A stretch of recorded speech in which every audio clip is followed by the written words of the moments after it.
9:15 p.m. Announce that a quorum is present and call to order the City Council regular meeting. Everyone, good evening. Everyone here, please stand for the invocation and pledge of allegiance. And we're going to be led by Councilwoman Will.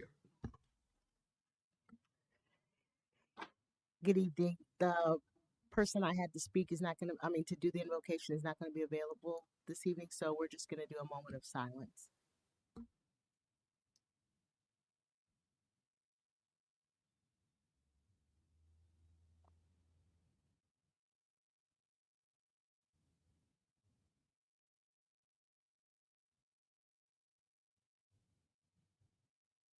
Amen.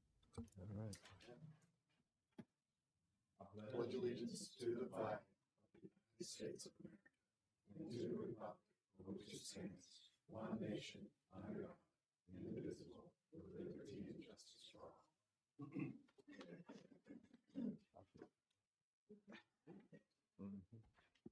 All right.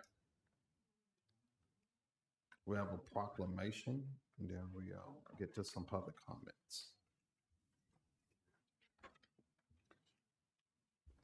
Proclamations declaring the month of February as Black History Month.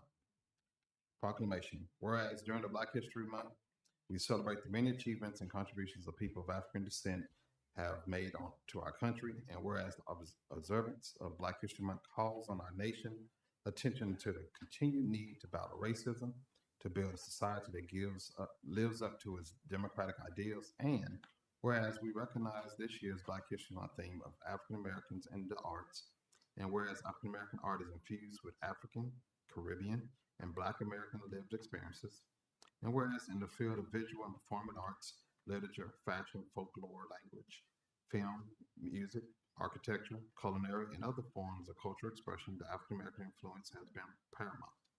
And whereas today we celebrate and affirm the importance of Black resistance, building bridges, and navigating barriers to our community throughout the state and the nation. Now, therefore, I, Dr. Christopher Harvey, Mayor of the City of Maynard, Texas, and on behalf of the Maynard City Council, do hereby proclaim the month of February 2024 as Black History Month in the City of Maynard and urge citizens to observe this month and appropriate programs, activities, and reflections, and continue our efforts to create a world that is more just, equitable, and prosperous for all. And witness thereof, I hereunto set my hand and cause the seal of the City of Maynard to be affixed the 7th day of February 2024. Dr. Christopher Harvey, Maynard, Texas, City of Maynard.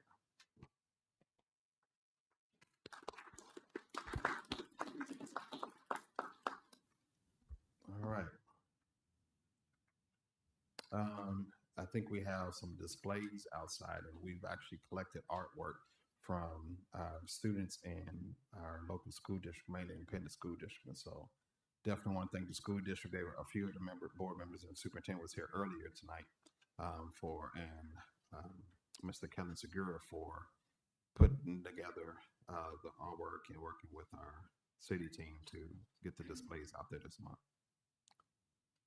Public comments, non-agenda item, public comments on a white card. Comments will be taken from the audience on non-agenda related topics for a length of time not to exceed 3 minutes per person.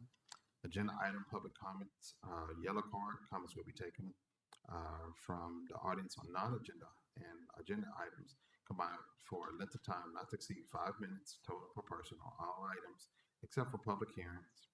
Comments on public hearing must be made when the item comes up before council and not to exceed 2 minutes per person. No action or discussion may be taken by council during the public comments on non-agenda items. To address the city council, you must complete the white or yellow card presented to the city secretary or designate prior to the meeting. All right, I'll get my timer ready. All right, first up, we have Mr. Robert. Thought it was the second person, but anyway.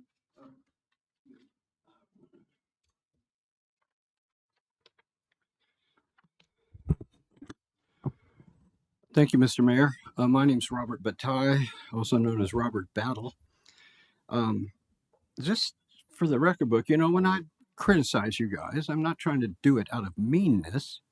And if I criticize 15% of what's going down, that doesn't mean I don't appreciate the other 85%. I think us taking credit for all these people coming to Manor is a little bit disingenuous, because people come here and businesses come here because we're next to Austin. Okay. And also, the only thing we really have going for us is our heritage and our history, including the Black history. We're talking Black History Month. And you guys are trying to put 95 townhomes on top of black graves beside the cemetery. At the Martin McVeigh parcel, I've shown you pictures of that. I've shown you pictures of the lily patches, and I don't see much anything going from you guys. The other thing we need to save is the homestead. You guys want to put 400 apartments over there in a historic district? That's ridiculous. Historic district, you guys need to learn what that means. Now, one reason I want to talk is about agenda item number 6. You guys want to spend $25,000 for a mayor's ball so you guys can get all gussied up and go hobnob with some other elitists. Here's what I would do with 25 grand. I'd put a 9-hole disc golf course in for $6,000. We had that for free 2 years ago, and you hadn't done anything about it. I'd put 2 ping pong tables in. That's $6,000. Soccer goals and chalk lines. Boy, that's a tough one at Timmerman Park there in the big lawn. That should be a soccer field. We have the Studion as FC. This wants to be a semi-pro team. I would add 2 dog runs at 2 parks. 4 dog runs at 2 parks, $4,000. Dog runs are so easy. You guys can't do a dog run in 10 years. Community gardens, I'd give $2,000 for that. I would paint the basketball courts to make them multi-purpose with pickleball courts too at Benny Fisher Parks. I call that $2,400. I'd put 2 picnic tables at the bocce courts. We were promised that, so to speak, probably 3 years ago. It's really abysmal the way you guys have destroyed them by calling them a public health and safety hazard. That's a crock of total BS. And also, I'd put a water supply outlet at the bocce courts. I called that $300. It would have been like $10 if you'd have done it when you ran the water line to the Lions Club fountain. But I guess the parks person, Lance, he said his hands were tired. In other words, you're spending $25,000 for one night of party time, dress-up play, instead of tangible things for our kids and seniors and all of us that would last 10, 20, 30 years.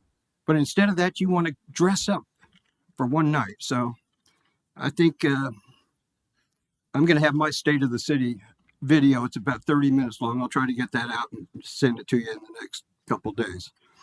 We've also got some bigger issues, as I know you're probably aware. All right, thank you.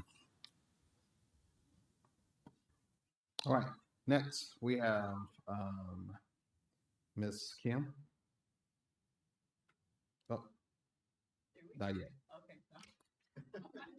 Miss Faye Carter.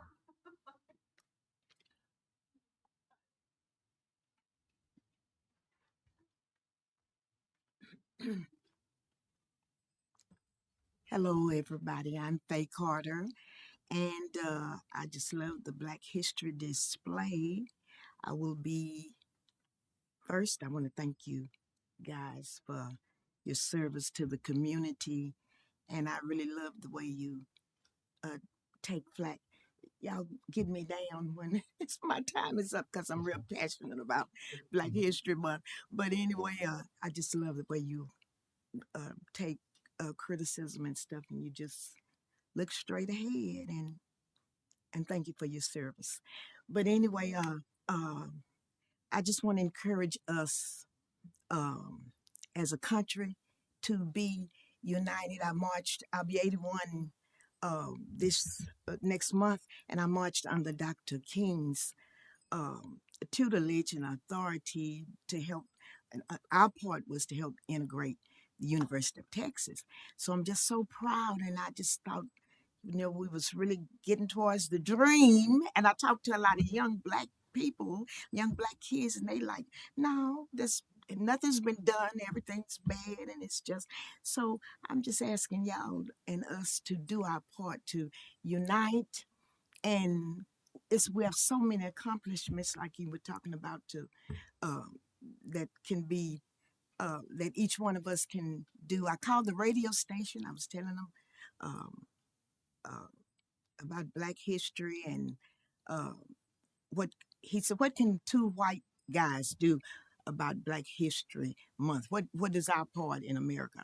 I'm like, well, I just can't really tell you your part. Why don't you search some things, uh, um, do some history, go to the library, whatever, see what our kind of accomplishments Black people have contributed to this country to make it the greatest country, I think, in the whole wide world. So I just want us to help our young people to know Jesus said in Matthew 12:25, a country divided against itself will fall. I don't think Jesus was lying about that. I know we're great and all of that, but it's inside that can tear up a city, a family, a home, a marriage. It's inside, that can destroy. So just to close out, let's just see what we can do to encourage our young people. No, this is a great country. Pray, vote, communicate, eat some barbecue, dance, say it loud. I'm Black and I'm proud. Do whatever you can do to, uh, uh, because this is the month that the country has given us. I mean, we don't have to do it in August, but we got it for February. So let's just do something. I'm gonna close with this. I had a really rich uncle lived in Galveston, Texas. So him and his second or third wife, they was getting a divorce. So they was fighting over the money, and they was fighting, and they was fighting. And so the family was saying, you guys, y'all are going to give the lawyers all of your money because you're fighting. You know what they said? We rather give it to the lawyer than they let her and her kids have it. We just give it to the lawyer. It's like the kids, it's like, y'all are so angry at each other that much. You're not gonna let us have our inheritance because y'all so angry with each other. So I just want to say that this is our country. Let's unite. Let's appreciate each other. Let's don't let our country. Let's don't lose our country. Let's unite, please. United States of America. Thank y'all. Thank you.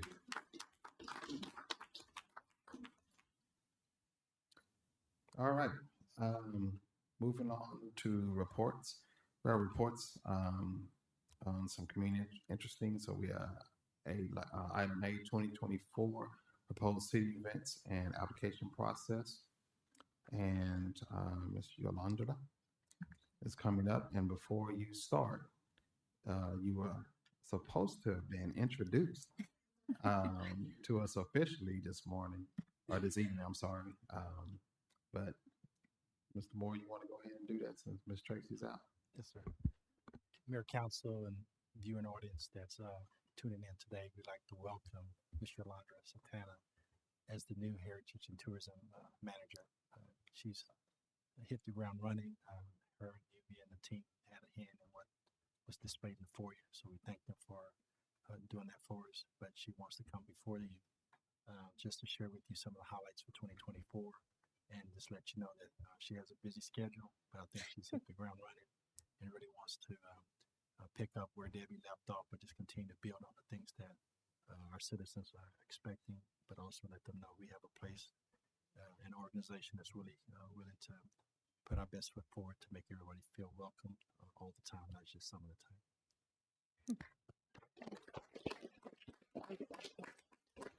Before you jump into the report, can you just give hey, this is who I am, where I'm from, and so we can, then you get a little to know about you since Tracy's gonna be here, and then jump right on in. Of course. My name is Jalondra Valderrama. I have been doing this type of job of being involved in municipalities for over 7 years. I graduated from Texas A&M at College Station. My background, I'm Puerto Rican, but I have been in Texas for over 20 years. What you call a military brat. So I live in Killeen. That's what I have been for like almost 20 years already. I drive every day here. I want to thank everybody at City Hall and City Council and the mayor and everybody that I have met in the city. They have been very welcoming. I feel like I came home again. I was for the past 2 years, I was working with the Greater Austin YMCA. But before that, I worked as the Parks and Recreation Manager for the city of Killeen for about 6, 7 years, and I'm very, very happy to be here, trying my best to use my skills to help you guys develop more events, the community, and engage it in the best way I know how. So thank you. Thank you.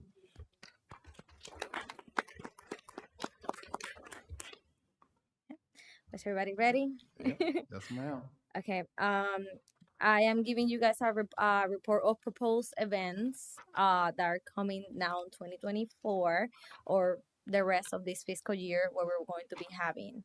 The first one will be our Easter egg event, which is an Easter egg helicopter drop. We're dropping about 10,000 eggs in one of the new properties that we acquire.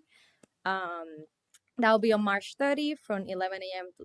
to 3 p.m. We will start marketing next week, so please look out for our marketing. Next one is the 4th annual Manor Palooza event, May 3rd and 4th, which we're working very, very hard to have. That's going to be at our Manor Art Park, which I just saw there was a little, it's the wrong address was put in, but it's supposed to be at Manor Art Park. After that, we have our June theme, which it will be June 15, from 1 to 6 p.m. at the Timmerman Park.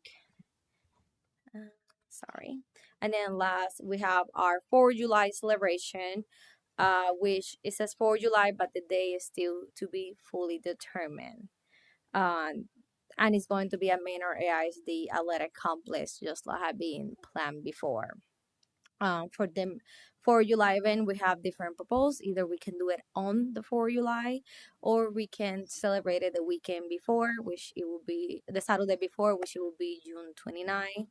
But there's still up to discussion, and we're trying to take the best solution for what the city needs. A little bit we are being putting together for all the events is our special events vendor proposal. Is guidelines for the vendors that we will be bringing or want to come to our event.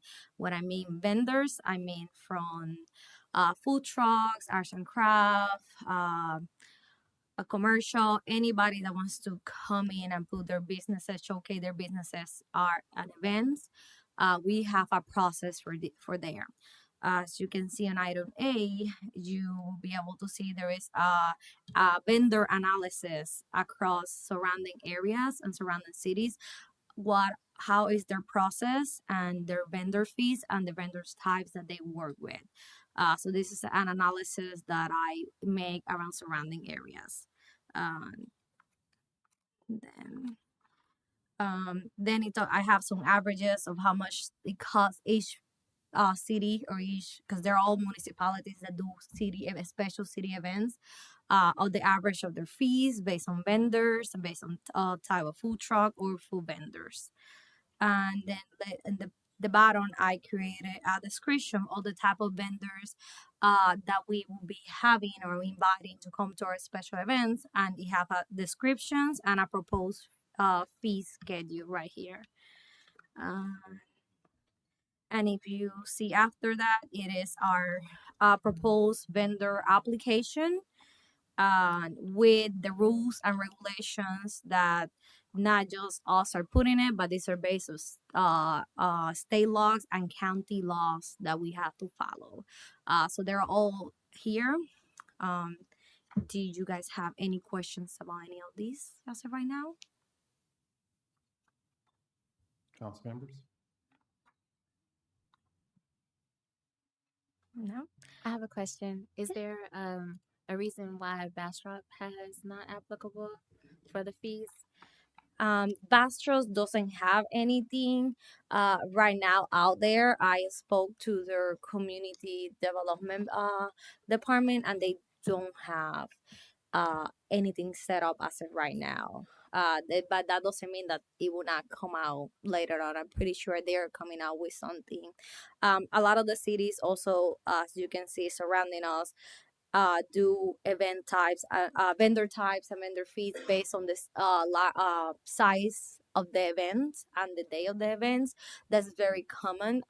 For example, the Blue Bunny Festival, even so they may have a schedule fee, but for that specific big festival, it is based on it is way higher than what it is. It's also based on the vendors' request of location of the of their booth, and it comes with other variants that determine their pricing. Some of the other cities just go with a flat rate, like the proposed flat rates that we have here.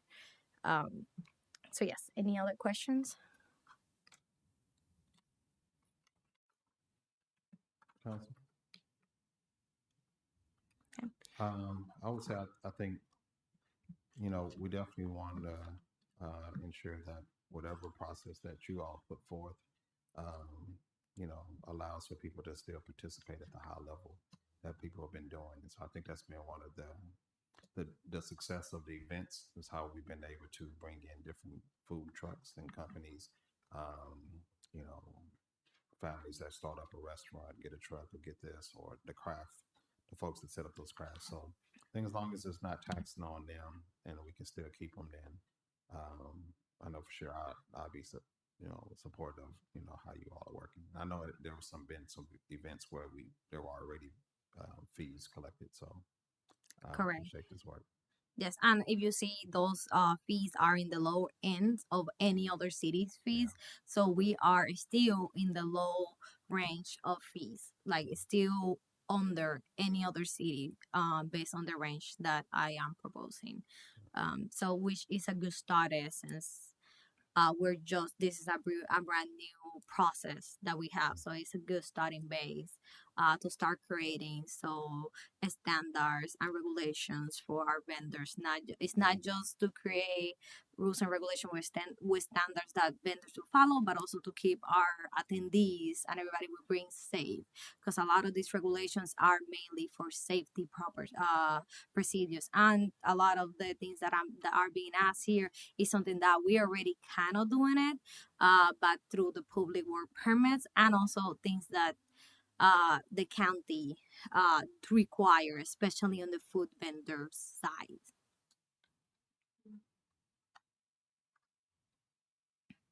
Other comments, questions?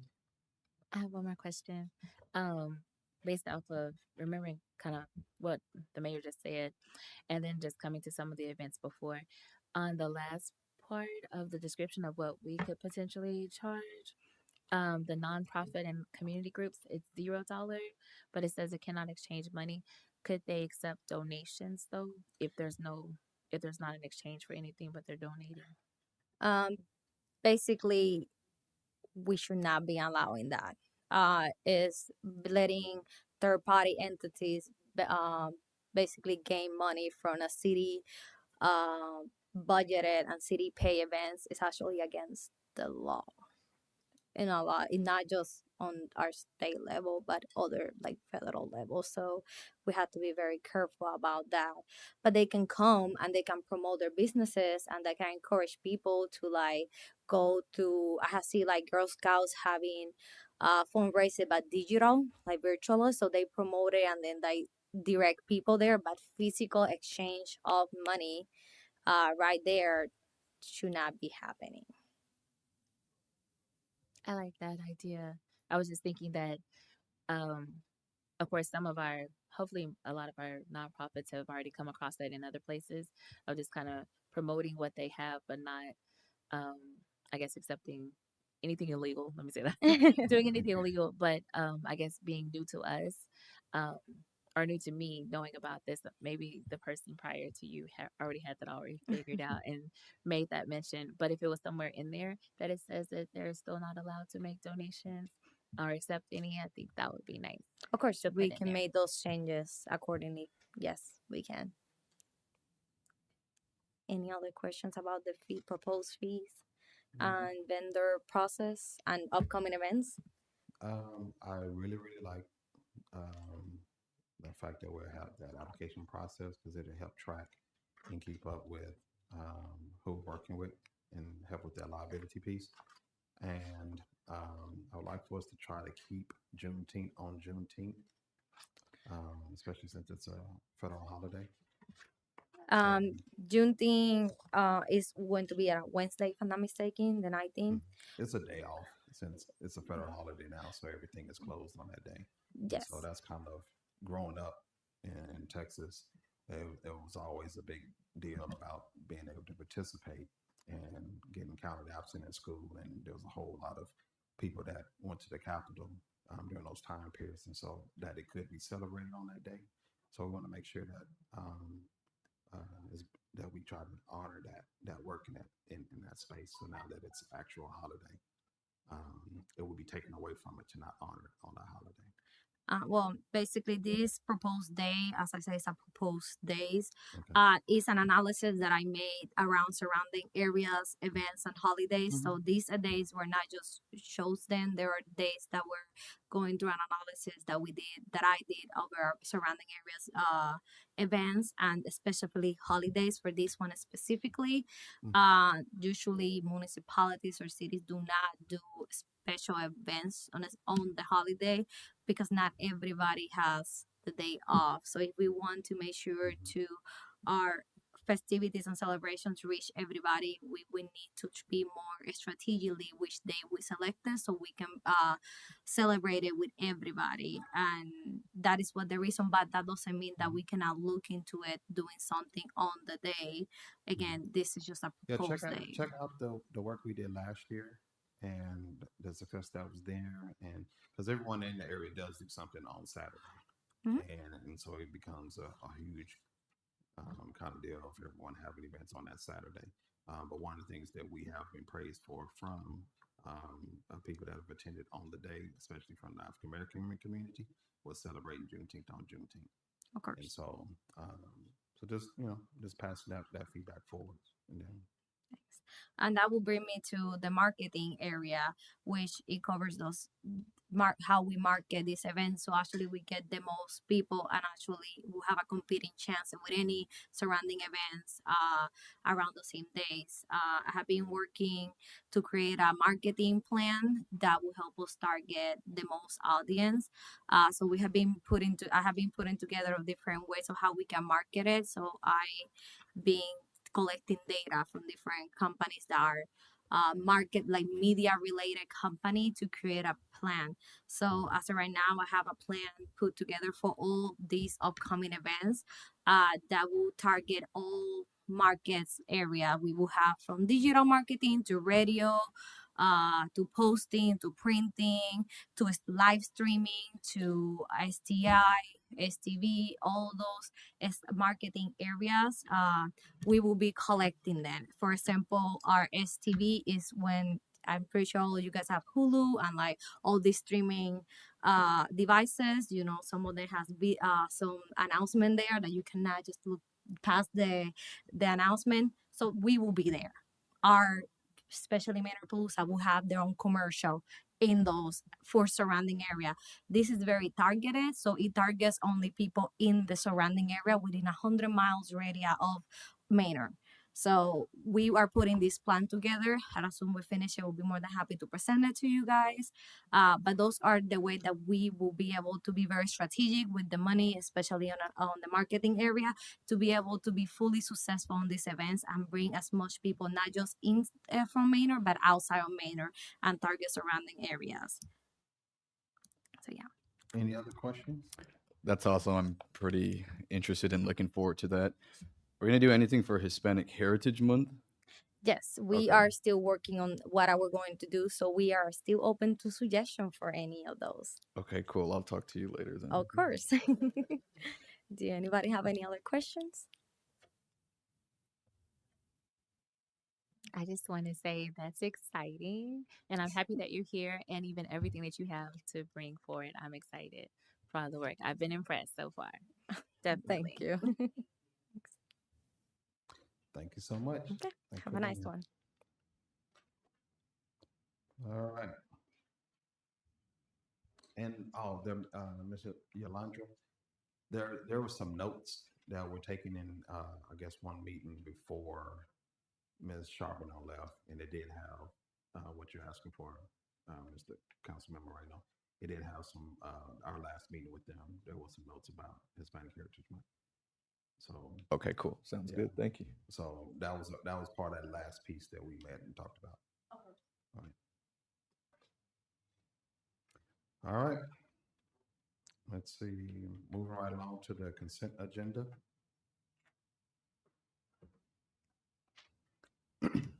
All the following items on the consent agenda are considered to be self-explanatory by council and will be enacted in one motion.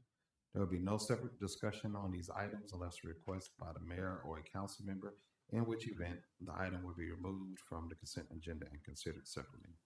Number one, consideration, discussion, possible action to approve the city council minutes of January 17th, 2024, city council regular meeting.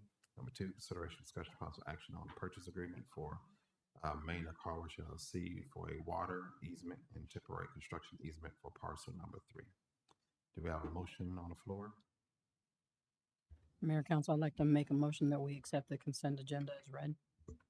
We have a motion on the floor by Councilwoman Wallace. Is there a second? Second. Second by Councilwoman Weir. Any questions to the motion?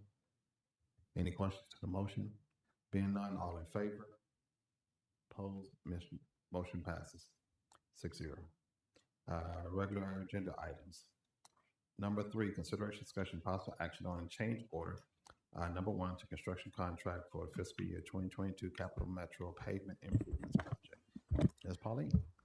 Mayor, Council, if you recall, we approved this change order back in December 20th at that council meeting. The contractor requested additional days, so we are coming originally for just additional days because the work is more complex to do the full depth repair rather than mill and overlay. But during a recent pay application submittal, we realized there was a mathematical error in the change order. So in your packet, you have documentation. There were 4 cells in the Excel spreadsheet that were not added in. And so the change order amount went from the original one, 394, 478.10. No, it went to 394, 478.10 from 339, 722.10. And if you look at the revised spreadsheet, we're still under budget. And I take full responsibility for not checking the math. And so basically the change order is just revised to add additional days. It's 125 calendar days, which means everything will be done by May 25th, 2024. And like I said, that's just more, and as you mentioned earlier, there are a bunch of streets. They are getting close to being able to pave some of those streets that are currently dirt roads. They have to wait for the right weather. And so basically the change order is revised, and it's just the additional days that they requested and the additional amount that was inadvertently not calculated with the original change order. Okay, any questions, council members? I'm sorry, Pauline, what was the reason it was more complicated? Is that what the Yeah, reason so is? mill and overlay, you can do that typically in a couple of days. But when you do the full depth repair, they dig down 18 inches, they work the subgrade, and then they add in 12 inches of the base, which looks like dirt. And so it's more work for them to do, and they want to be able to space it out. They were waiting for weather to pave, so they kept going, but they're going to try not to have so many roads dug up at the same time. So this should just give them enough time so where they're not penalized because we added additional work. Because basically the mill and overlay is like a lot quicker. The full depth repair probably takes about 3 times as long to get everything done because you have to treat the base. It has to sit there so long, and you have to have the right conditions to pave. It has to be a certain temperature and can't rain and stuff. And so they just requested additional days to allow them to get everything done. And so it'll be a more structurally sound road when it's done too. Thank you. Other council?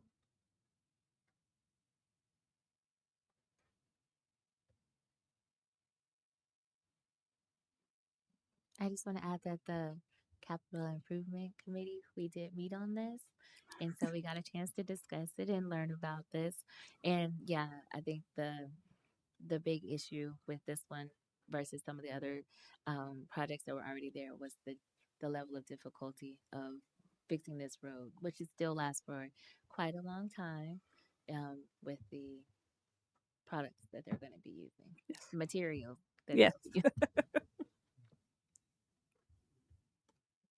And I would say, Mayor Council, to what Pauline shared and what Ms. Hill shared from the Capital Committee, is that being able to really evaluate streets, those that are not done. So when citizens are waiting for their street, we'll probably make sure we do the right thing by those as well. Because Yes. if we can do it right with the money that we have set aside for Capital Metro, it will allow us to have a street that can last a lot longer. So we don't have to be back in 2 or 3 years. Hopefully it'll be longer.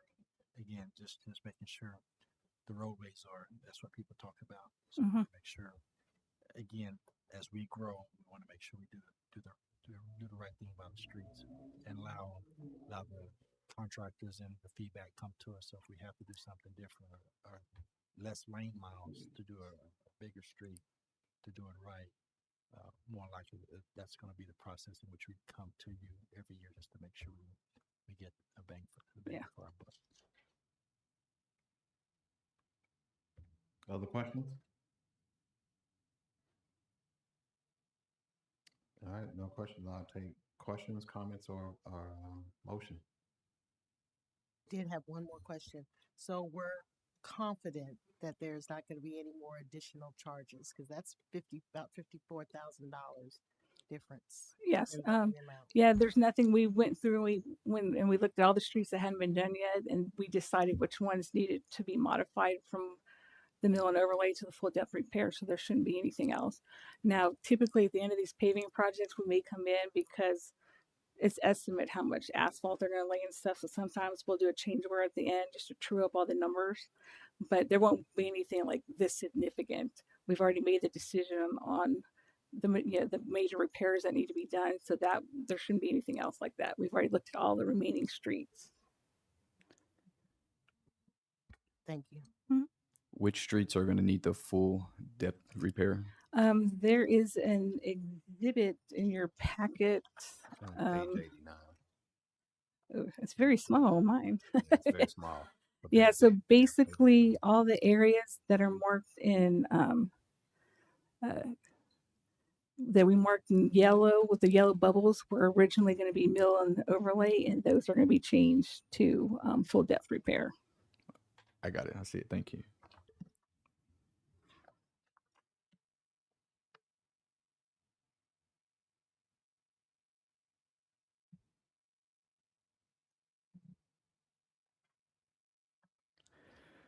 Mayor Council, I'd like to make a motion that we approve the amended to change order number 1 for fiscal year 2022 Capital Metro paving project with the revisions to add the additional 125 calendar days of work time and the revised amount of $394,478.10. Well, motion on the floor by Councilman Moreno. Is there a second? I second. Second by Councilwoman Wallace. Any questions to the motion? Any questions to the motion? Being none, all in favor? Opposed? Motion passes 6-0. Thank you, ma'am. All right, moving right along.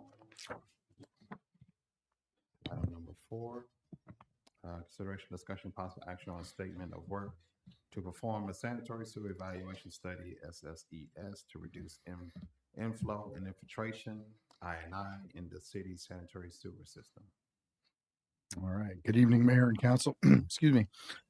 So this statement of work is really part of an ongoing programming plan that the city instituted back in 2021 with the first comprehensive wastewater collection system metering program.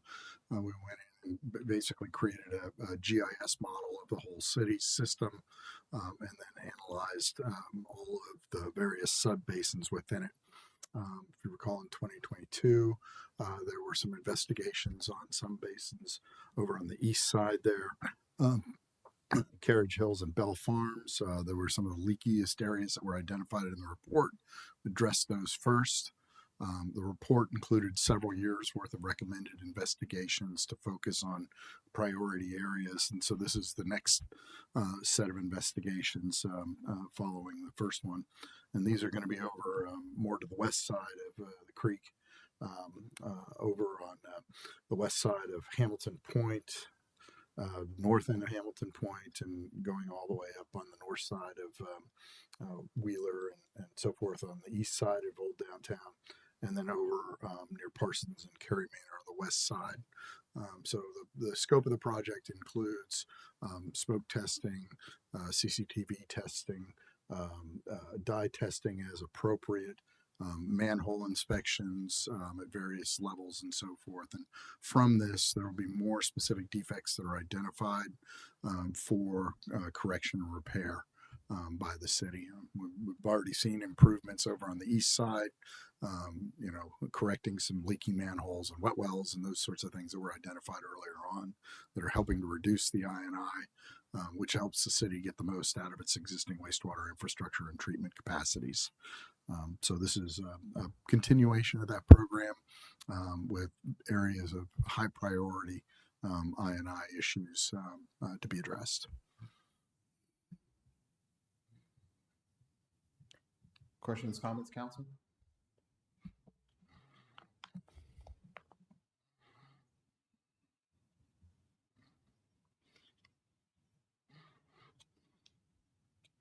Thank you for also reminding us why the study needs to be done and saving, increasing efficiency in our system.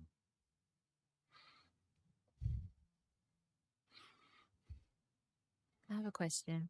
Yes. Is this different from the new clean out our drains in front of our homes or water runoff? Yes, so this Okay. is different than drainage. This is solely focused on sanitary or wastewater system improvements. Now, the one piece in there mentions, if applicable, there's some dye testing that's included, and typically that's brought into play when you have interfaces between your storm sewer system. So if there's a curb inlet that gets plumbed into a sewer line, or downspouts from a house get plumbed into a yard line cleanout, which we've seen here in Manor. It's pretty unusual in Central Texas to see those things. Does happen from time to time, and so we've got that in there as a provision in case there is a question about whether or not there's an interconnection between the storm sewer and the wastewater collection system. But generally, that's pretty low out here because of the nature of the city's construction. Yeah, you see that a lot more up north too, where there are basements and other things as well. Yeah. And this project was budgeted as part of the wastewater budget for the wastewater system as part of the maintenance program. Will there be any, will the citizens notice anything? Will there be any interruption of anything for them? Or? There won't be any interruptions of service. Now, we will do advance notices on the smoke testing. And so we'll coordinate, of course, with, police and fire and all that, but we also do advance door hangers going around the neighborhood to notify everybody. We did that previously when we did the smoke testing in 2022. So it's pretty standard fare. Make everybody aware of it. I think we even did some of the notices on the website as well too. We can work with staff on that, but we provide those notices. So, if somebody doesn't get the door hanger for some reason, they call the police or the fire department. They're aware of it ahead of time, and they can go, no, we're just smoke testing in the area, and they know what's going on. So minimize the number of surprises. Usually with most of the new construction here, there's a reduced chance that, it could happen that smoke would get into somebody's house. Usually it just comes out through the vent stacks through the roof. But if somebody in one of maybe the older houses, there is a potential. It's non-toxic. It doesn't damage anything, doesn't stain anything. It's a product that's been used for decades. Yeah. Thank you. Sure.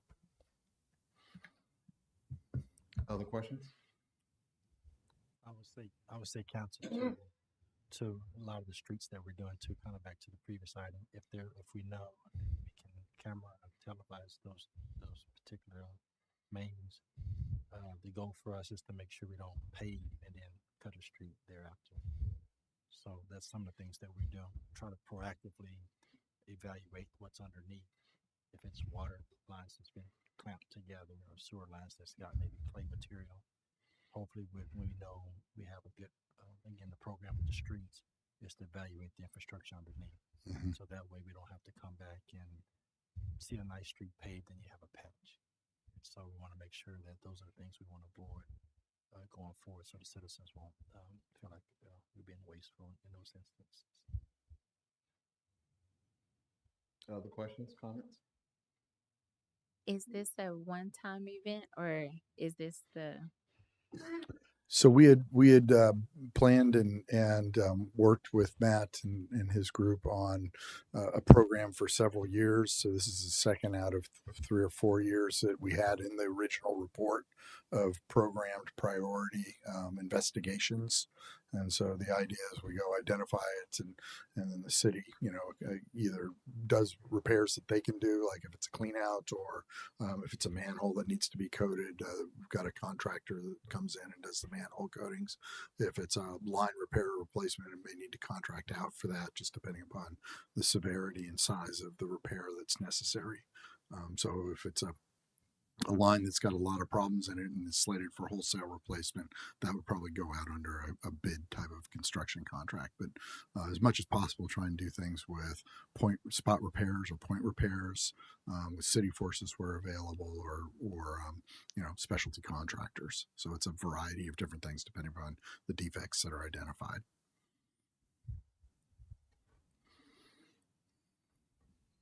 I'll take more questions, comments, or a motion.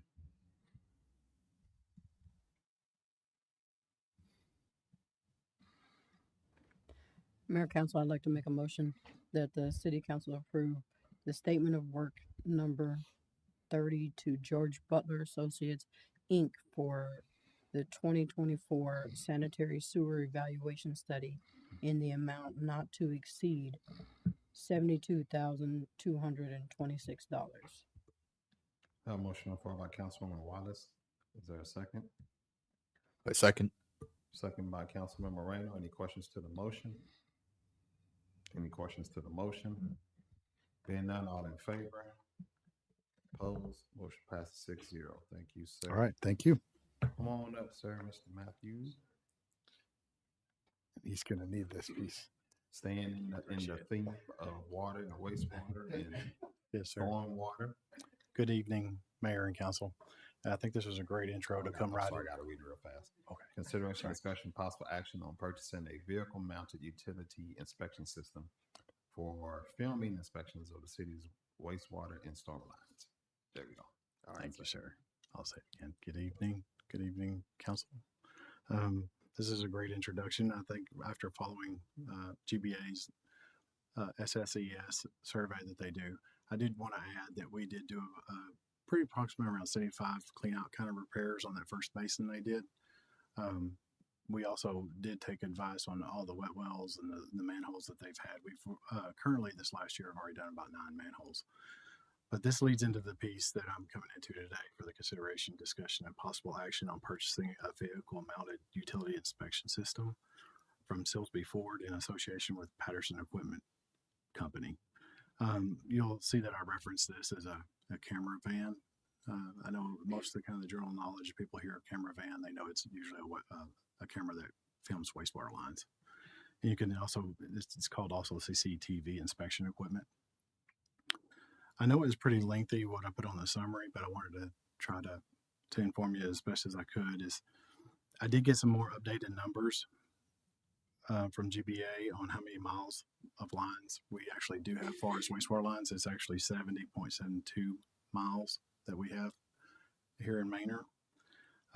With this camera van, it is tremendously going to help out because they actually use a little portion of that right now with the SSES. But it's going to tremendously help out identifying the I&I inflow and infiltration areas where we have deficiencies in our wastewater line. one key thing that I finally remembered a couple days ago is that the other city that I worked at, it was very key to have this piece of equipment. So I have to say, after you have a new install, a new neighborhood come through, you have a 1 or 2 year warranty. Well, the crew can go through there and actually film those lines to make sure there's no defects in those lines, if there's any sags or if there's any I&I on any of the taps that they have. And in my past, we have caught issues after the fact with this camera van. I did add on here too that it's actually TCQ mandate for Travis County to film our lines every 5 years. Doing the quick math, it was probably around 13 to 14 miles that we should do every year. And when I did the math on just kind of looking at what our subcontractors charge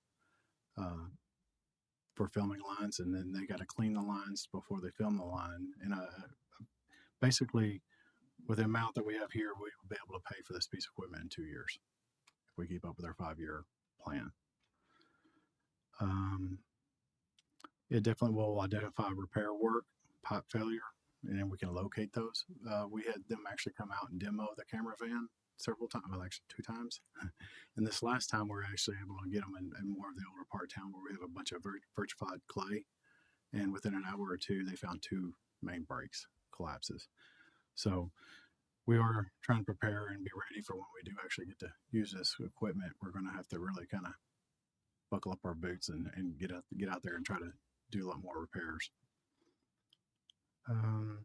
This also will be a line for the wastewater line replacement program. This will eventually lead into asset management. It is actually, when you're going through with that camera, you're actually putting in points and start points exactly where the tap is at. The camera tilts, looks at the tap. There is more features that we will probably ask for in the future. There's a lateral launch that will actually go in through the service to where you never have to get on the property to go through. There is a future, and I wanted to say this is not only just for wastewater lines, we can use them for stormwater lines as well. There is an attachment that we can get later on that will actually crawl into the storm drains and actually turn. The ones we have right now actually will go straight. And for the most part, you can get quite a bit of the storm drain lines cambered that way. I wanted to let you know that we did have this budgeted this last year, but there is a $3,985.70 difference. That was mainly due to cost of the inflation, but it's also we actually got to acquire another camera with this, and they actually deducted pretty much all that whole new camera. So we're actually going to get a camera with wheels and a camera with tracks that are actually able to get through the wastewater lines a whole lot better. So, do y'all have any questions or comments? I think putting this agenda item after the last one was pretty smart. yeah, it was. Thank you. My question is, how far do those cameras go? They can. They've got a 1,500-foot camera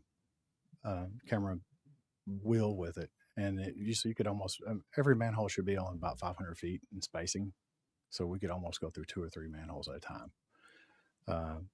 If we were truly working a 10-hour day and it was a perfect scenario, you could almost get close to a mile a day. Yeah, but that's in best case scenarios.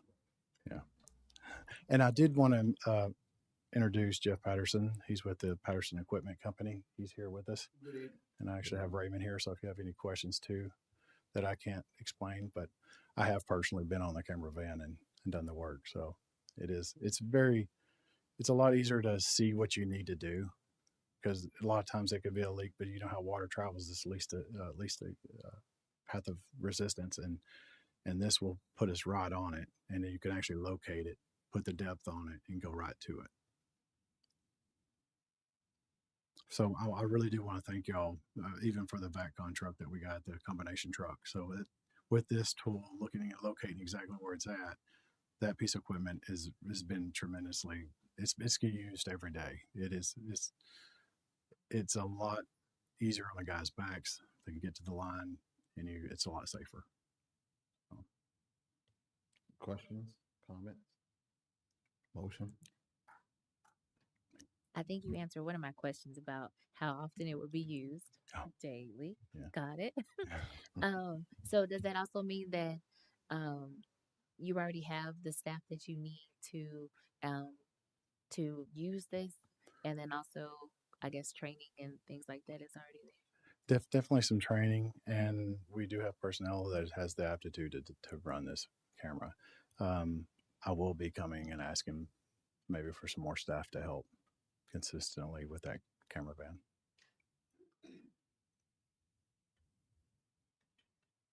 Questions, comments?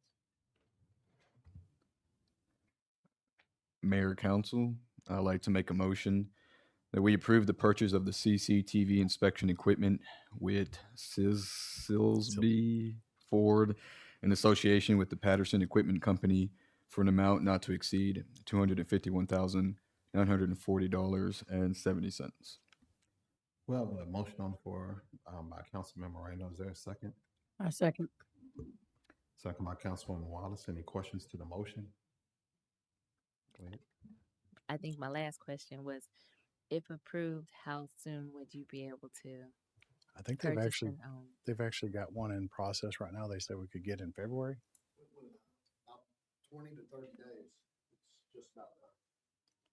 Can I tour it? Can we tour it? Yes, please come Okay, out. cool. We'd love for Sweet. y'all to come see it, and it's nice. Yeah, get to really see what's inside the wastewater lines. Is this purchase new or used? New. Or okay, Yes, ma'am. we And do. also I want to add is that it does save, I guess, it's going to save the operators a lot of time. A lot of times when we get called out to do jobs and everything, I'm Raymond, the utility superintendent. It's going to save the operators some time to work on the lines and everything, because usually we get calls and they're assuming that it's a problem on the city side already. We can at least determine that by looking in the camera instead of doing the digging and making a mess. We can look at it first and then repair it. So, yeah. Thank you. Thank you, Amy. Other questions? None? Okay, we have a motion on the floor. All in favor? Opposed? Motion passes 6-0. Thank y'all. Thank you, sir. All right, number 7, number 6, sorry. Consideration, discussion, and possible action on allocating funds for the City of Maine event, the Mayor's Ball. All right. And so, Councilmember, you have some stuff in there about the event. So the idea about the event is, we have the police ball that happens in March, and it's more so geared towards our police department and entities that work with them. So this idea was an opportunity to actually celebrate the rest of the city staff and community members that are doing excellent things in the community. And so the idea is to host this event and give out awards, recognitions, acknowledge people in the community doing great things, and so forth. And so it's more so about celebrating the community, offering opportunities for the community to come in a formal setting and dine, entertain with us. And so that's pretty much the gist behind the event. Questions? Do you have a committee set aside? Yeah, we've had some preliminary conversations with some city staff. Ms. Yolanda, she's identified some potential places in and out of the city, and have always trying to see what can be hosted in Maine first before going out of Maine to keep the dollars local. And so there's a few folks there, and definitely an opportunity for people that want to participate. Make sure the event is what it needs to be for our community and for our residents and for our staff. I think that's, we can add more folks that are passionate about that. The other part of that was just, would you have a committee that would determine who those recipients of the awards would be? So we talked about that, And that's actually the next meeting is the updates on what city staff were able to kind of come up with and those details, and then really sitting down and talking about what that process would look like, and the type of awards, recognitions in city. And then we would need to also have conversations in regards to how we would look and search for community members and honor them. So the idea is to get started, you have to have some startup funds. And then Ms. Yolanda is going to be working, of course, to have sponsorships to help cover those costs and or offset as much as possible. So, but you can't start it without having some upfront money. So, and it's within our, if we chose to, we could start it from our community fund that we have set aside. So it wouldn't come out of any other department's budget. And we already have also, I'm sorry. That's okay. Hi again, Yalondra Valderrama. Me and Miss Lluvia have worked into looking some days, so we have identified a possible date, which would be December 12th, is Thursday. It's also easier in cost of venue, so that was also a possibility. And it's part of all the tasks that me and Lluvia has been tasked to look for venues. And we did also identify venues within Manor as well. So we are looking into those as well.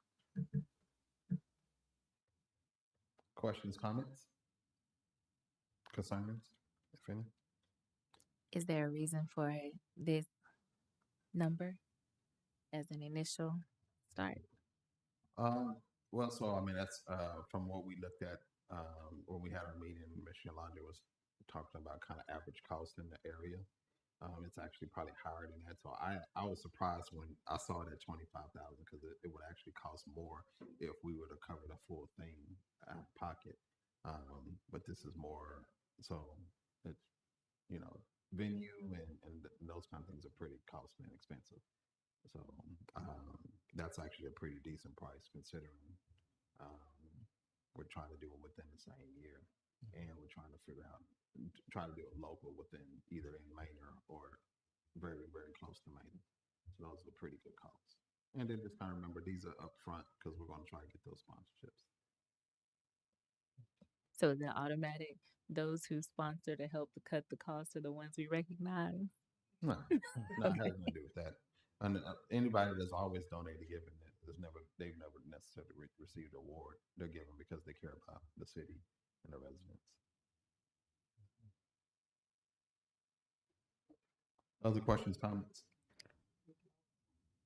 We can always increase the amount in the motion, right? If need be. Yeah, it's your whomever's motion. I would say, council, as with it being in a new fiscal year, I mean, right now we may have to make deposits if we do something. So going into December, that's going to be the 24-25 fiscal year.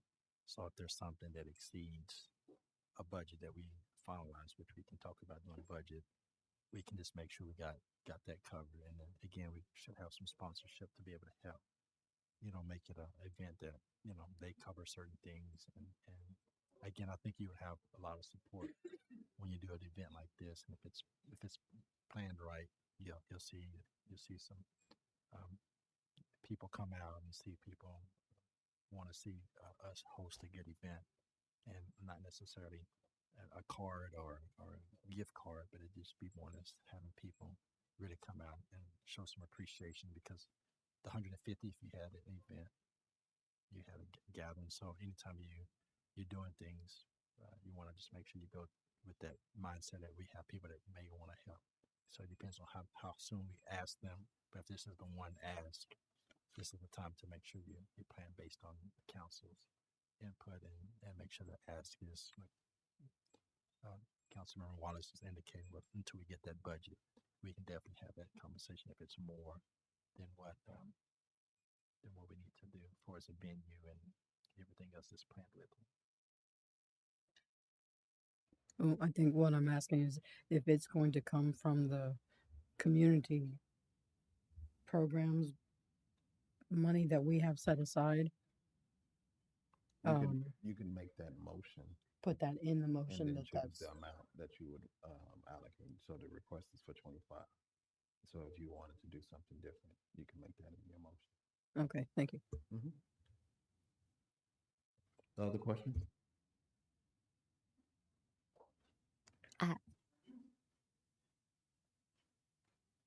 Mayor and council, I also wanted to point out that the venue we're looking at, and well, except for the two that we are looking at, it is going to host at least 200 people. Eventually, we'll come to you, to you all, or start sending us maybe a list, or start thinking about that list, because it was 200, right? Two, I- four. The max amount of people, it was 250 people, but if you want to have like a stage area where we do the awards area for mingling and dancing, that will they suggested 200 so everybody has space and not everybody's like top of everybody, which is normal on an event like this. Correct.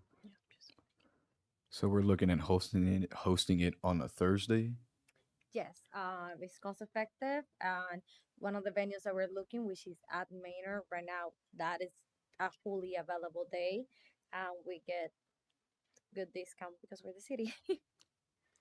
If you want to do something, so I think it's up to you all to give them direction in regards to if you want to do a weekend, you don't mind, securing or allocating the funds to support that, then you can do that. Right now, they're just trying to be efficient Yes, with and dollars. So if you're looking for more people, more money, then you just need to communicate that in your motion.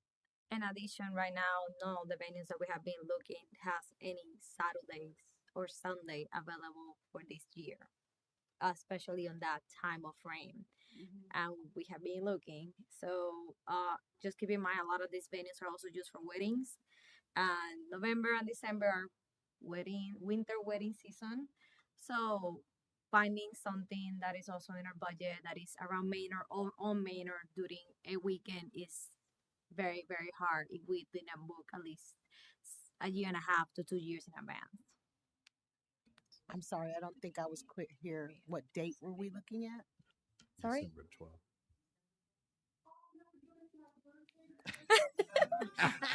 We have a plus. The two venues and see which one is left. So the Marriott one is Saturday. And then Thursday, you can say the. The two venues that mainly that we're looking, which are the closest one to us. One is the Marriott Hotel, which I understand you have done events there before. It is open on Saturday. It's the only venue that has a Saturday open, but it's not a Manor. The actually only venue that we have on Manor is the Grand Lady House. It's a beautiful area. It's literally 10 minutes from here. They don't have anything any Saturday, I think, available for this year whatsoever. So that is what Thursday the 12th, which they give us a good price if we select that day, which they're holding it for us right now. Yeah, they have And- open house on Sunday. I did get out there right before they closed, and the venue is real nice. But depending on what you want to have there, it will kind of change the number of people. So it's really about how many folks you would like coming. Because if we just do city staff and the special guests with them, that's about 160 people. Just keep in mind the Marriott also is 200 people mass. So Out of there all is those not, ballrooms? yeah, The big, so yes, it was 220 but without yes. the So area it's we're the talking. same amount of people. But with they have the big stage and grand. stuff too. That with the stay in that area, it is 200 people max, based on capacity. So right now, within the next 10 to 20 mile radius, well, not mile, I mean minutes from us, we don't have actually an available venue that will host as many people as we would love to in that event. If you guys have any other suggestion, me and Julia will be more than happy to look into those venues. For city-wise, we kind of inclined it to the Grand Lady is in Manor. and it accommodate a pretty big amount of it. But again, it also depends on how many people you guys decide to bring. So for tonight, if you want to do it and the amount, then you make your motion. If you want to help with the planning process, then let these ladies know. You'll be invited to the next meeting, and you can assign roles and duties to help them out. So I'll take a motion. May I add one more option? It doesn't have to be a motion, but it was just a thought that if we could, I guess it could have been a motion, but it was just a thought to possibly, since it's not until the end, and you already have some ideas already there in the planning, but to be able to table it until we have our budget meeting to kind of, postpone. Well, we already have the money, That I know. so and we don't have any items right now budgeted for those dollars. Right. The only concern with that is losing the date. We need funds to make a deposit, and we're trying to hold a date. I think we could, and we're not going to be using the 25 right up front, and it's going to be it's also going to be presented to the budget because this is also it's for the next fiscal year. But as of today, if we're wanting to book, we would like to go with the Grand Lady. It's a beautiful property. We're going to get the entire property, including the house. You guys get to tour that, but we do need to put a deposit down on that, and not that we're using the 25 upfront. And not just that, we also have to select food, catering, and all that. A lot of this catering, the Grand Lady works with specific vendors. They have a whole list of Manor-owned business vendors, which they all book almost a year in advance because they just do weddings in that part, and that is a wedding kind of season or a party season because it's the holidays. So we have to keep in mind that to make an event like this very successful, we're against time. And a lot of these places, venues, do book within a year and a half in advance, all of it, the planning as a whole. And if any of you would like to tour as a whole, just let me know, and I will call the lady and set up a tour. Either I can go with one of you guys to tour, or I can make sure that the person that is in charge there will be ready for you to tour if you want to look into more in the house and the property. It is actually gorgeous, and it's very big. Yeah, I went to a wedding there, and it is beautiful. I've seen it. I've toured it. It's amazing. And of course, we just need guidance whether you guys are good with the Thursday to be able to get the Grand Lady. That's the only date available. They're Fridays and Saturdays where they're all booked. The Marriott and The Sundays also booked. oh, Sundays too. And then the Marriott, I did hear back from the catering lady, and they do have the Saturday open. You guys been there? You've seen the layout on that one, but we're still gearing for we want to do the Grand Lady. Now, the Grand Lady venue, though, that other building, not the house, but the other one, That's where it would be. That's is where a lot more nicer than the Courtyard Oh yes, Marriott. that's a new building. I think it was built in 22, 21. Where the actual event's going to be. But we're looking into doing the cocktail, and it's going to be outside, and people are going to mingle everywhere, even the house. So it's the entire property, and it's going to be affordable for the city, at least for the first one.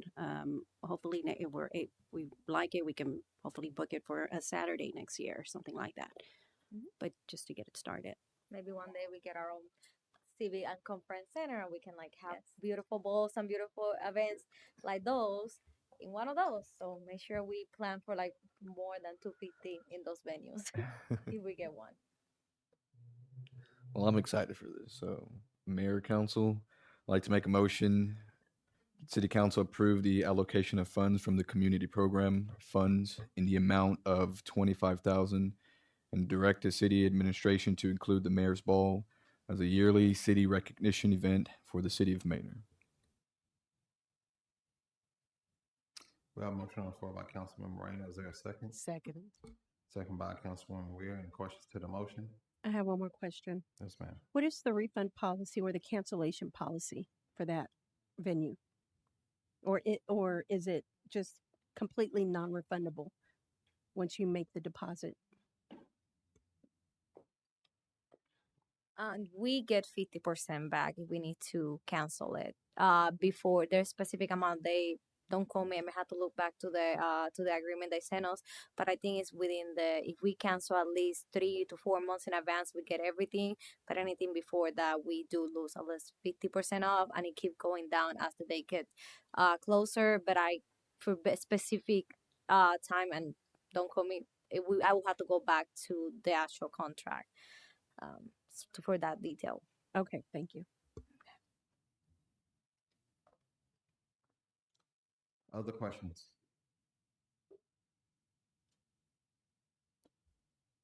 All right, all in favor? Opposed? Motion passes 5-1.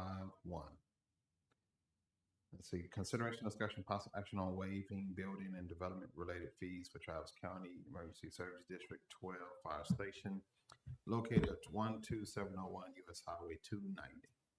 Mr. Scott. Evening, Mayor and Council. So this waiver request, this fee waiver request, mirrors what was approved in 2018 for their admin building they did on Greg Lane. And so they're constructing a new station on US 290. It's kind of right near, across from Greenberry, over in that area, and like Grassdale kind of area. And so Chief Smith has asked for a waiver again. And yeah, if you have any questions, I can answer them.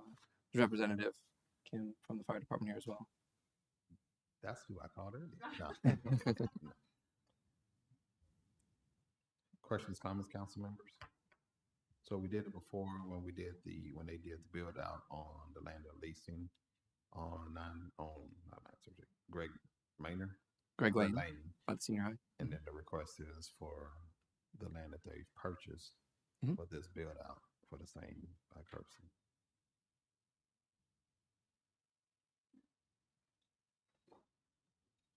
Any questions, comments?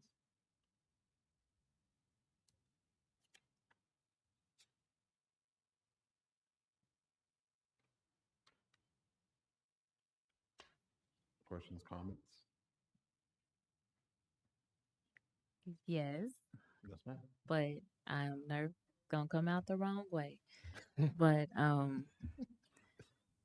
I guess waiving this fee, and we have done it before. But I guess what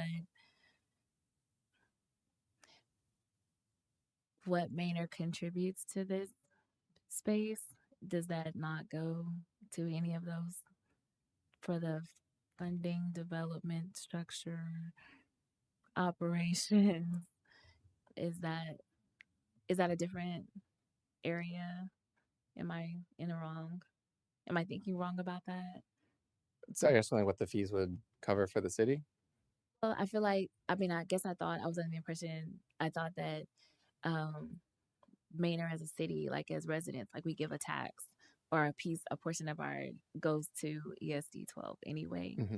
And so with the fees that come from that area, is that not, for the money that comes to that space, is that not contributing already? Like, or does it go into a different pot that can't be used for this? And so that's why it's nice to waive this portion for them, because that's in a different space. I told you it's not going to come out right, but I guess I'm just. No, It's if I can. Are you asking out of the sales tax and property taxes that are collected for the county? Does that money not count to whether they can use that money to pay for the fees? Is it not allowable? Is it?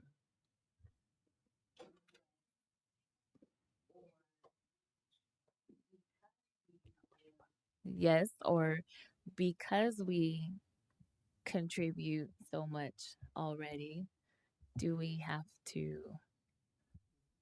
waive this also? Not a give back, but I'm gonna be quiet.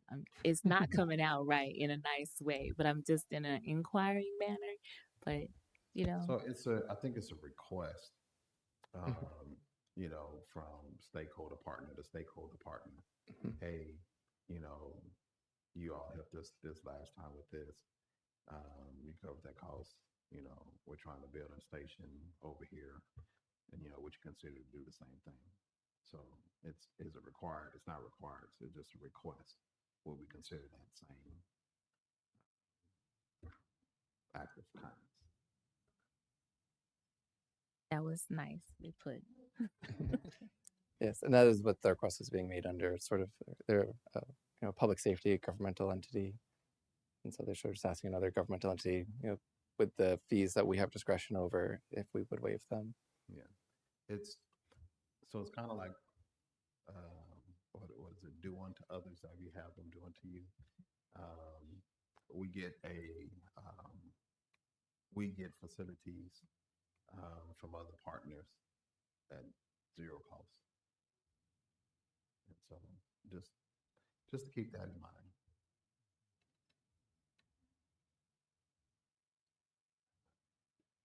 So Is the amount they're asking the whole? Is it the 18,791?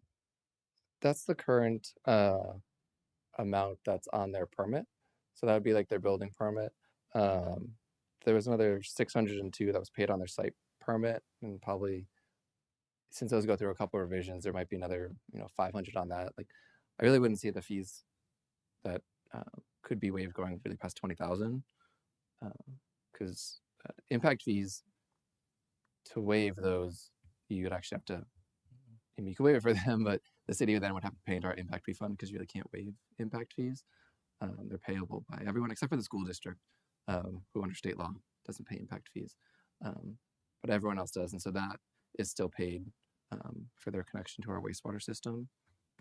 But their building permit fees, inspection fees, plan review fees, those are would be waived, and that's probably around 20,000.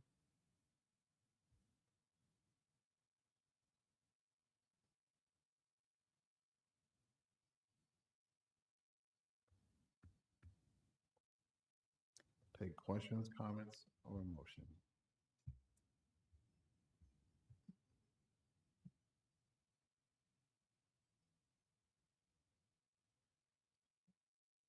Does waiving the fees cause any burden to us in No. the city?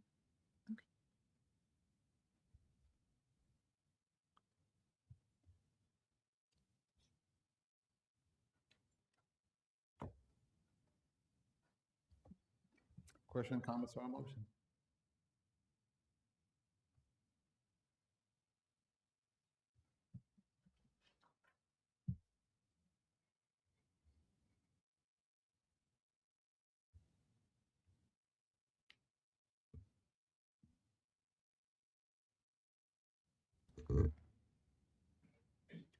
Mayor Council, I'd like to make a motion that we approve waiving building and development related fees for Travis County Emergency Services District 12 Fire Station located at 12701 US Highway 290.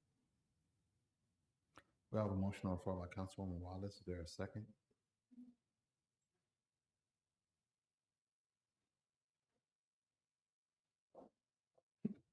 Come on up. Come on. Just verified with legal. You have to state the amount.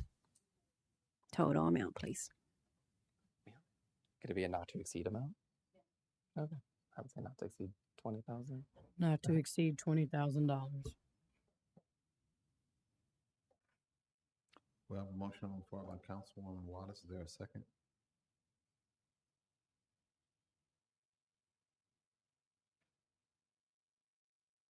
I second. We have a second by Councilman Moreno. Any questions to the motion? Any questions to the motion? No questions to the motion. All in favor? Opposed?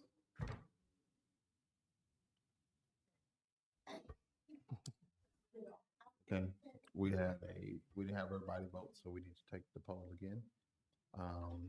We have a motion on the floor by Councilman Moreno. It's been seconded by, Councilwoman Wallace, and second by Councilman Moreno. Is, all in favor? In favor? Opposed?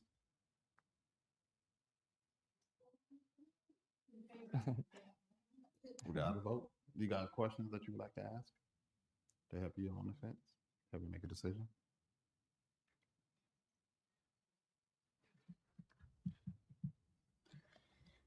An amendment could also be made if you'd like to make an amendment, Councilmember Weir. If not, the motion would fail and someone else could make a motion.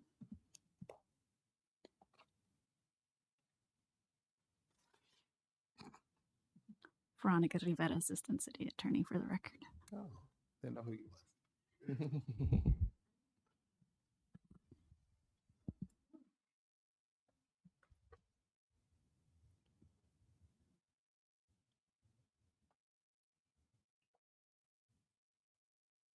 Do you have a question? Thank you.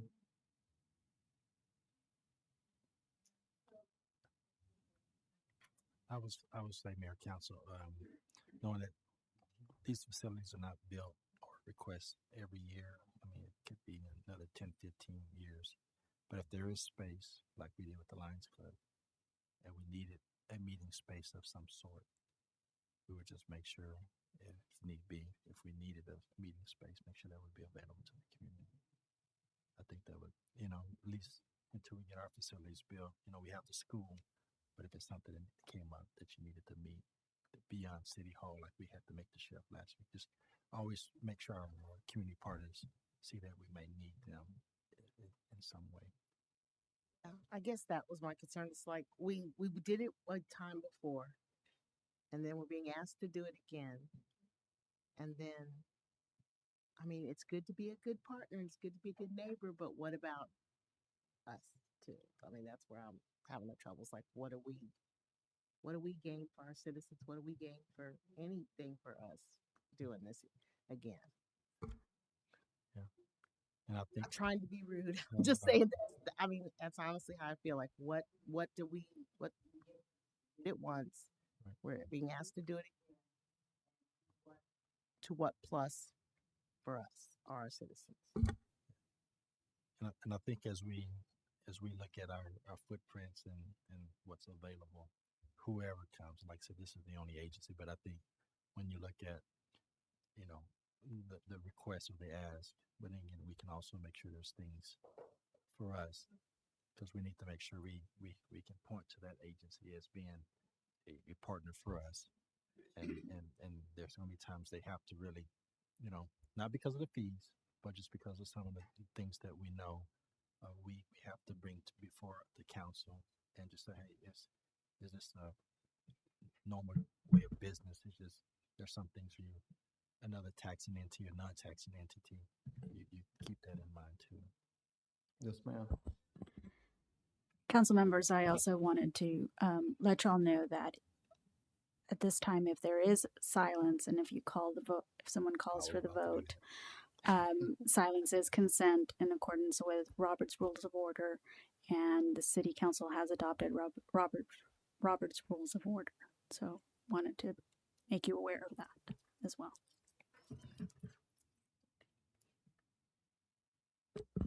Thank you for the reminder. But I was about to say that. So I'm glad I was going to be right. All right. So do I do another vote? Or do we take?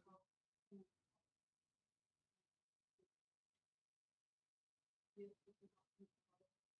All right, we'll call the vote one more time. All in favor?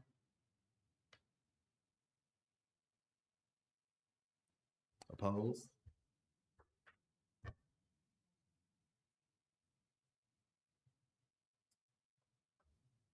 So it's one.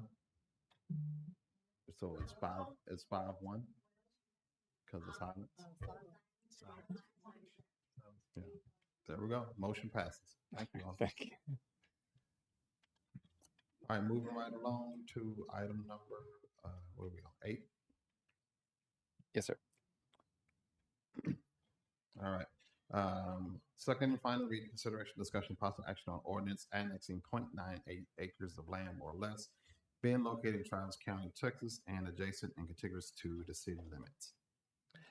Yep. So this is the second reading for that 1 acre tract, approximately 1 acre tract right at the corner there of 29973 with the fireworks stand. That part of the Manor Commons Phase 3 development agreement and 380 incentive agreement was the request for the property owner to request to be annexed. So they have done that. Okay, got a motion? Mayor Council, I'd like to make a motion that we approve the second and final reading of ordinance number 729, annexing 0.98 acres of land, more or less being located in Travis County, Texas, and adjacent and contiguous to the city limits. Well, motion on the floor by Councilmember Moreno. Is there a second? A second. Second by Councilwoman Wallace. Any questions to the motion? Any questions to the motion? Being none, all in favor? Opposed? Motion passes 6-0.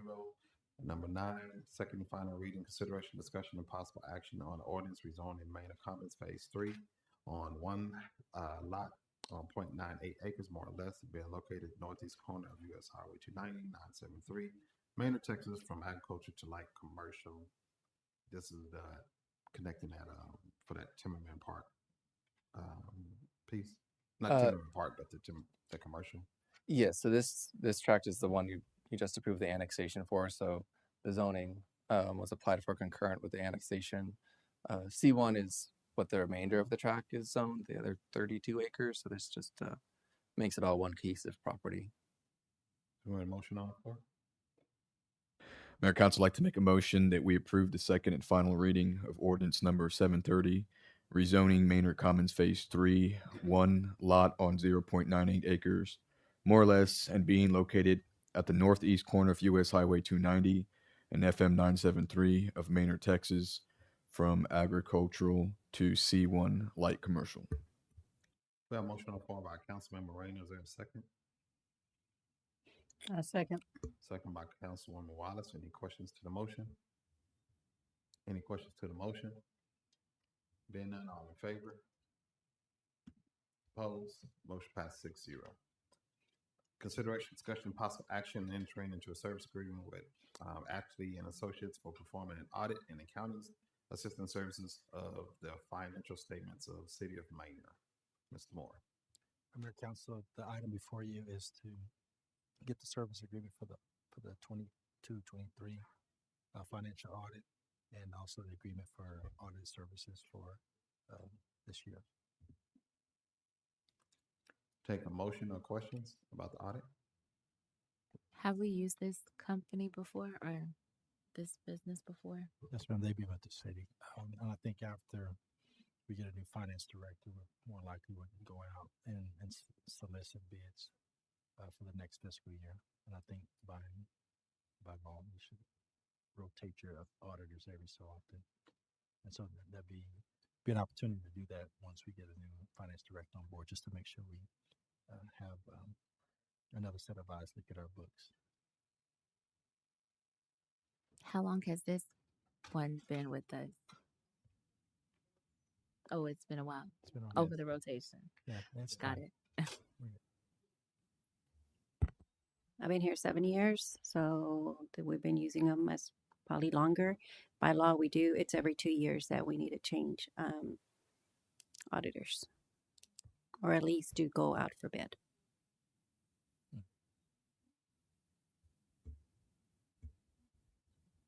Other questions?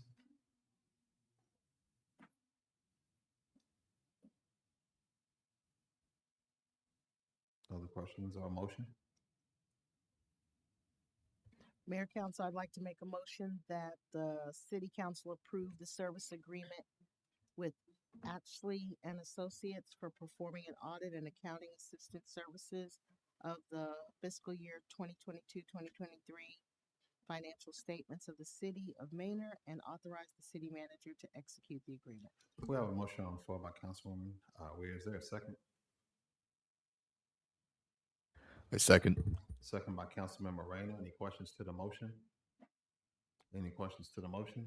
This is for the fiscal year, not that Not- just ended, but the one prior to that. I'm getting my years. The one that just ended September 30. Yes, ma'am. Any other questions? Comments? No questions, comments? I have a comment, but it's not going to come out correctly. So apologize. Go ahead. It's just simple. I don't feel comfortable using this group, but if it's a timing issue, in order to make sure it gets done, then I understand. But I agree with you. I think the reason why it's there's a deadline, March, something finances have to be submitted. We didn't get, I guess once our new finance person have enough time to do the bidding. Good point. Thank you for sharing. Other questions, comments? If none, all in favor? Opposed? Motion passes 6-0. Executive session, City Council will now convene to executive session pursuant to the provision of Chapter 551 Texas Government Code in accordance with the authority contained in Section 551.071, 551.072 Texas Government Code, Section 1.05 Texas Disciplinary Rules. Professional conduct, consult with legal counsel to deliberate the purchase of real property. Sections 551.071, Section 551.087 Texas Government Code, Section 1.05 Texas Disciplinary Rules of Professional Conduct to consult with the legal counsel regarding Charlie Glenn Pitt, and Section 501.087 Texas Government Code to discuss the 104 East Town Street development.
City Council will now reconvene to open session pursuant to the provisions of Chapter 551 Texas Government Code and take action if any on items discussed during closed executive session. No items to discuss.